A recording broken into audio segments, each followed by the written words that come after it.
So I was scrolling through my list of ideas for my next video, and I had settled on two. One of them was the future of bunny rabbits or the future of flowers. I just thought, you know what, these are kind of emotionally charged, intense topics, and I wanted to do something that's benign, uncontroversial, and just something that we can all agree on, just kind of play it safe. So this video is going to be about politics.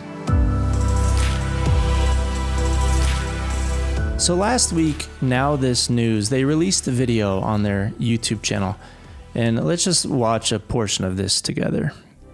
Here for the best, not for Trump. Here for the best, not for Trump. We're all vets, just like you, sir. Yes, we're all vets. Are you enjoying this country now? No, because he's serving us the wrong way. Talk for freedom of speech. Let them have they say it's okay.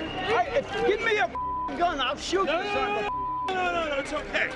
It ain't okay. Okay, so watching that video got me thinking, is conservatism or liberalism more morally correct? You're probably wondering, am I conservative or am I liberal? And the truth is, I'm both. I actually identify strongly on some topics as liberal and strongly on some topics as conservative. Now, all that said, let's jump right in. Which one of these is more morally correct, not just now, but also in the future?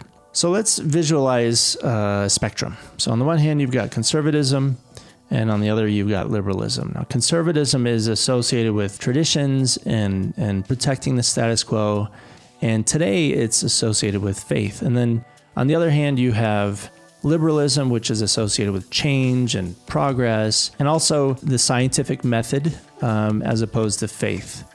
Now, one thing I want to point out is that faith, although it's strongly associated with conservatism and the scientific method is associated with liberalism today, doesn't have to be the case. In fact, I'm reading a science fiction series. It's called The Void Trilogy, and it's by Peter Hamilton. And in this series, there's a religious group called the Living Dream, who are also highly progressive.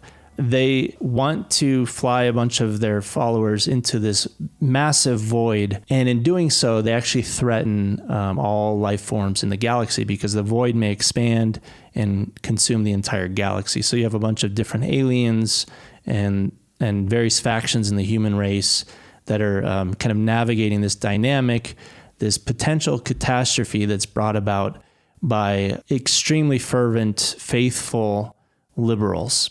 That's an example of how faith can be associated with liberalism. But today, faith is very strongly related with conservatism. Now, the thing to keep in mind is that both can be beautiful and they can also both be bad. So I'll give you an example. If you're a liberal and you believe in protecting the traditions of Native American culture from getting swept away or lost, you are actually showing a conservative proclivity. And it's a beautiful thing, right? Now, vice versa, if you're conservative, I want you to look back through your life and just think of all the most identity-defining moments, the big struggles that you went through that you're super proud of having endured and transformed as a result.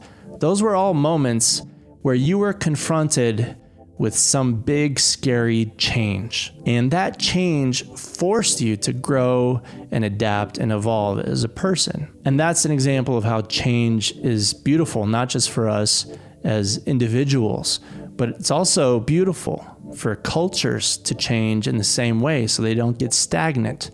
It's also beautiful for humanity as a whole to change so that it doesn't get stagnant. So the point I'm trying to make here is that neither conservatism or liberalism is inherently morally correct or immoral.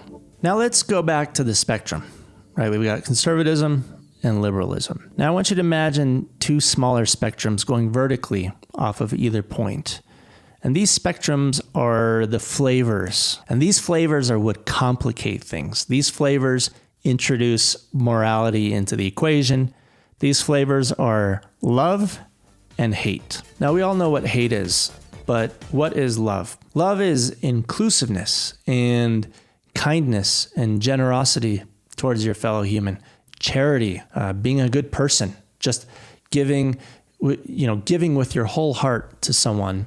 Okay, so love is morally correct. But if I were to ask you which side in America today stands more for inclusiveness and acceptance of your fellow human despite your differences, and which side stands more for non-acceptance, I think it's pretty clear. In America today, in my opinion, the liberal ideology is a little bit closer to love and those tenets of acceptance of your fellow human and inclusion.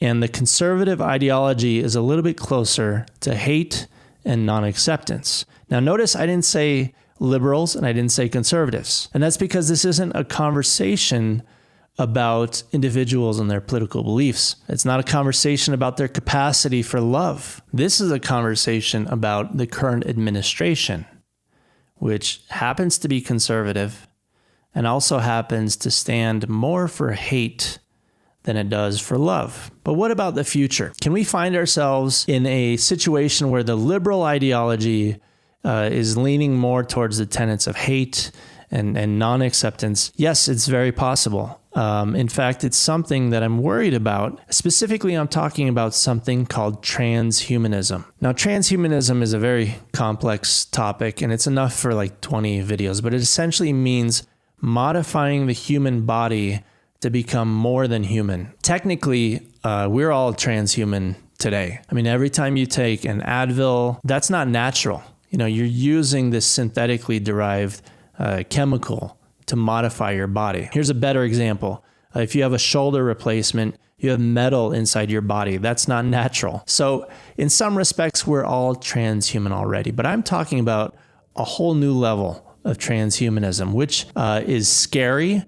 And also, it's not that far away. The technology to modify our brains, it'll be used to make us smarter, to be more creative, but also with that technology, we'll have the ability to change our capacity for love and to change our capacity for emotion and painful feelings.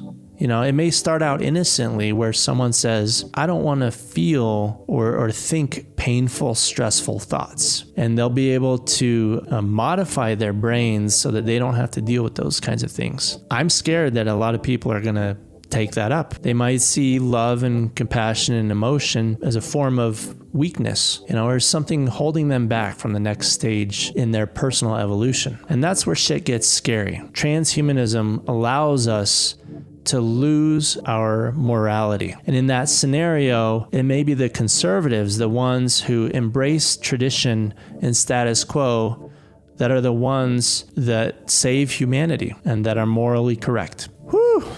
Well, that was an easy topic. Whether you agree or disagree, the comments section is your oyster. I don't care if you're conservative or liberal or dog lover or a cat lover or if you shop at Whole Foods. I don't care. I don't care what you are. I will treat you with respect. And thanks for sticking with me, and I'll see you in the next video.